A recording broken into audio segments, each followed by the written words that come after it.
이번 시간에는 그 재혼을 할 수 있나 이렇게 이제 질문, 그러니까 이것은 이제 우리 사주를 보고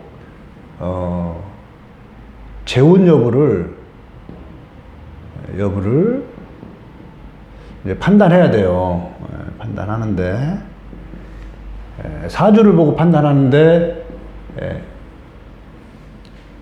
그 사주만 보고 판단할 수가 없어요. 이것을 우리가 사주만 보고 그것을 판단할 수가 왜 없냐면 어렵다. 왜냐면 개인의 성향이 있어요. 개인의 성향.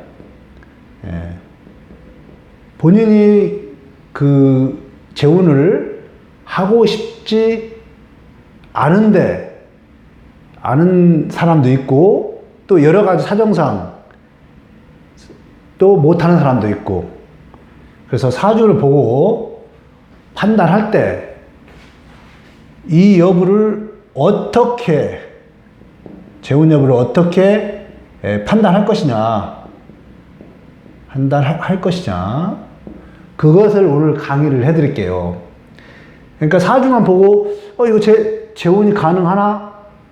질문이 저한테 왔을 때 그 사람의 속마음, 내담자의 속마음을 모르기 때문에, 그러니까 자기는 하고 싶지 않은데 그냥 질문을 하는 경우도 있기 때문에 이런 것을 판단을 하는 방법을 알려드릴게요. 제가 이번에는. 그래서 이 남자분인데 제가 질문을 해서 첫 번째 이분은 딱 와서 저한테 결혼할 수 있을까요? 했을 때 제가 사주를 보고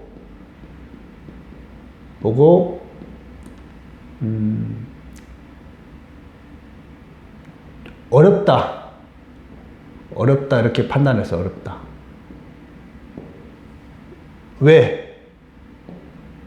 왜냐면 부부가 살다가 이별할 수 있는 방법이 두 가지예요. 첫 번째가 사별이냐,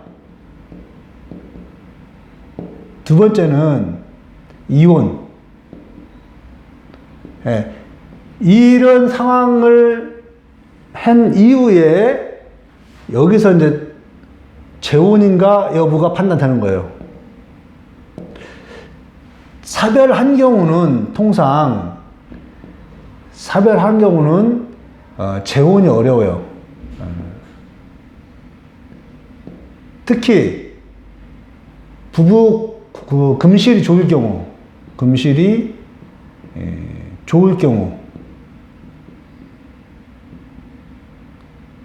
그러니까 지금은 어떻게 보면 제가 이렇게 상담 노하우를 말씀드리는 거죠. 이렇게 좋을 경우는 사별을 할 때 재혼이 어려워. 왜?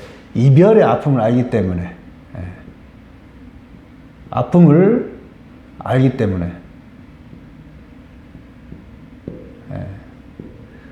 이래서 사별한 경우는 재혼하기가 극히 힘들어요. 그러니까 사주를 보기 이전에 이런 것을 판단을 내려야 돼요. 이런 것을. 그래서 제가 이게 사별인지 이혼인지 판단을 해야 되는 거예요. 그러기 이전에 이런 생각을 해야 되는 거예요. 그래서 우리 보통 보면 이제 젊은 시절에 이별한 사람들 있죠.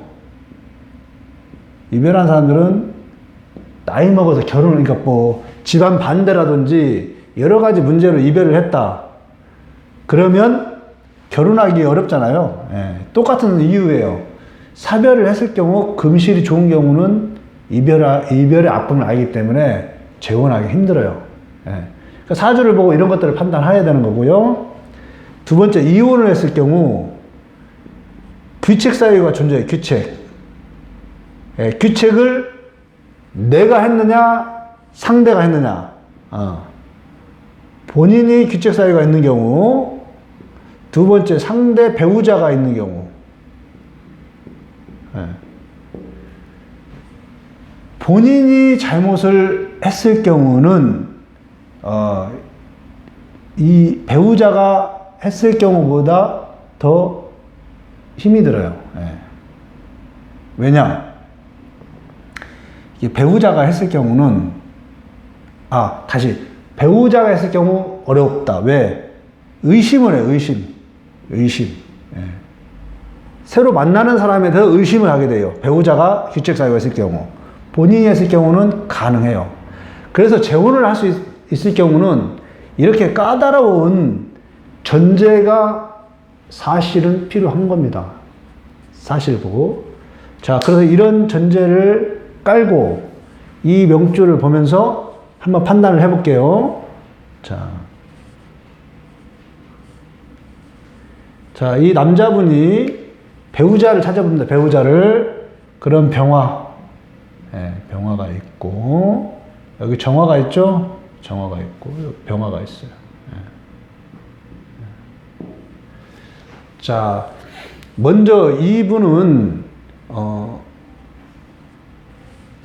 예를 들어서,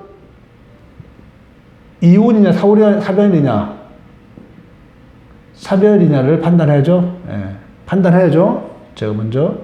자, 사별을 했다면, 이 배우자가 튀어 올라서, 이렇게 해서, 병신합수, 그러니까 있는 병신합수가 만들어지면, 합거돼 사라진다 그랬죠? 해월이니까 충분히 가능해요. 예, 병신합수. 이 배우자라면, 정임, 이것도 정임, 한목. 그죠? 예, 튀어 오르면은, 진술 추궁됐을 때 튀어 오르면은 정임 한목이 되는 거예요. 예. 그럼 목은 아직 해월이니까, 아직은 사라지지 않아요. 못 사라져요. 그래서 배우자가 이 병화일 경우, 이 병화일 경우, 정화일 경우에 따라서 각각의 이혼이나 사별이 틀려지는 거예요. 그런데, 이 병화는 나와 멀리 있어요. 그리고 병임 충이 되겠죠. 이것도 마찬가지예요. 그래서 일지에 있는 정화가 이분의 배우자가 될 확률이 많아요. 확률이 많아요. 그러면 정임 한목으로 사라지지가 않는 대신에 이 정화는 늘 이 비겁들하고 여기도 암합이죠. 암합. 암합되어 있어요. 여기는 명암합. 명암합이 되어 있어요. 암합되어 있고. 그래서 이 배우자가 여기도 명암합이 되어 있죠. 명암합. 이 배우자가 불륜을 가능성이 굉장히 높은 거예요. 그래서 이분은 배우자의 불륜으로 이혼을 했습니다. 이혼. 배우자의 불륜으로 이혼을 했다. 그럼 아까 이 조건이 뭐였어요? 새로 재혼을 할 때 의심이 많다고 했죠. 이런 경우는 사주를 보고 결혼이 일단은 힘이 든다. 이렇게 판단을 하는 거예요. 자, 그렇다고 무조건 힘이 드는 게 아니고, 또 두 번째, 여기 또 판단을 해야 될 게, 이분이 재혼이죠? 결혼이 아니고, 재혼이 힘이 든다. 재혼. 그럼 재혼의 이유가 뭐냐? 이분이 재혼을 왜 하려고 하냐? 아까 말한 대로 의심이 들고, 이런 상황인데도 하려고 하는 이유가 있어요. 자, 겨울에 화가 필요하단 말이에요. 여기서 화가 없으면 이 목들이 다 얼어 죽는 거예요. 목들이 다 얼어 죽기 때문에 화가 필요해요. 자, 목은 뭐예요? 목은 이 사람의 진로도 되지만은 이 자식, 자식 관이죠? 관. 자식의 관도 되죠. 예, 관. 즉, 자식의 앞날을 위해서 화가 필요한 거예요. 무슨 말이냐? 자식이 결혼한다든지, 자식이, 아직 어린 자식이 있어서, 어린 자식이 이제 학교도 가야 되고, 뭐 뒷바라지도 할 필요성이 있잖아요. 그렇기 때문에 배우자가 필요한 거예요. 즉, 이성에 의한, 이성을 필요로 한 이성이 아니라 가정을 꾸리기 위한 이성이 아니고 가족 구성원을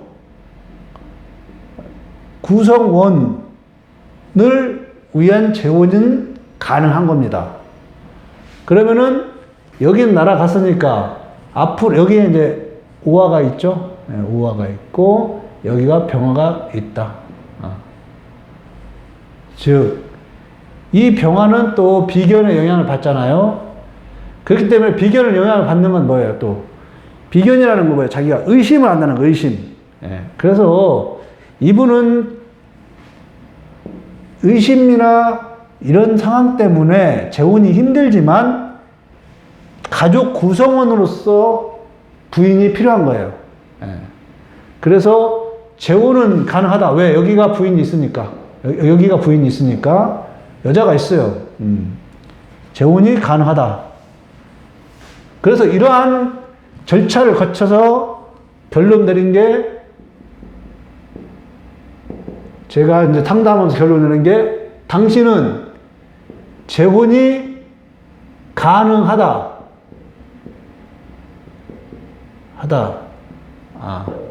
단,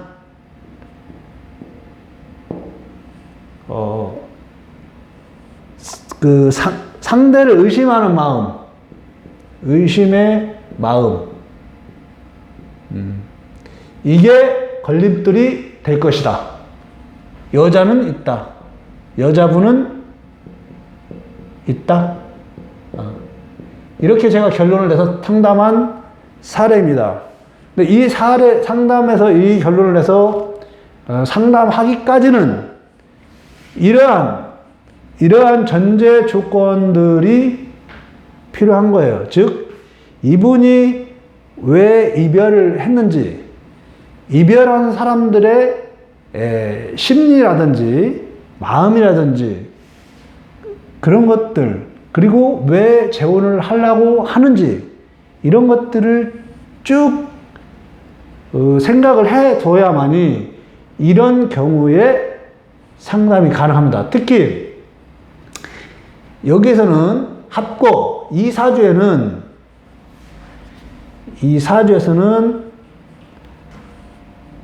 암합, 이 사주가 특히 우리가 공부가 많이 될 수 있는 것은 암합, 2번 명암합. 이게 천간과 지장간이죠. 지장간이 합의되어 있는 경우. 세 번째, 합거. 저번에 제가 충에 대해서 설명하면서 합거 이론을 설명을 해 드렸습니다. 이런 것들까지 종합해서 판단이 돼야만이 이러한 사주가 왔을 때 정확하게 판단할 수 있는 겁니다. 그래서 오늘은 재혼할 수 있냐라는 하나의 질문을 가지고 판단을 할 때 다양하게 이렇게 사전에 노출된 사항들을 판단해야만이 정확하게 그분의 내담자에게 설명을 해 줄 수 있다는 것을 알려드린 겁니다. 예. 그래서 사주만 딱 보는 것도 중요하지만 여러 가지 전제 조건을 반드시 확인해야만이 내담자에 맞게, 상황에 맞게끔 설명을 하고 상담을 할 수 있는 것입니다. 자, 오늘은 재혼을 할 수 있냐라는 질문을 가지고 어떻게 결론을 이끌어내는지를 여러분한테 설명을 했습니다.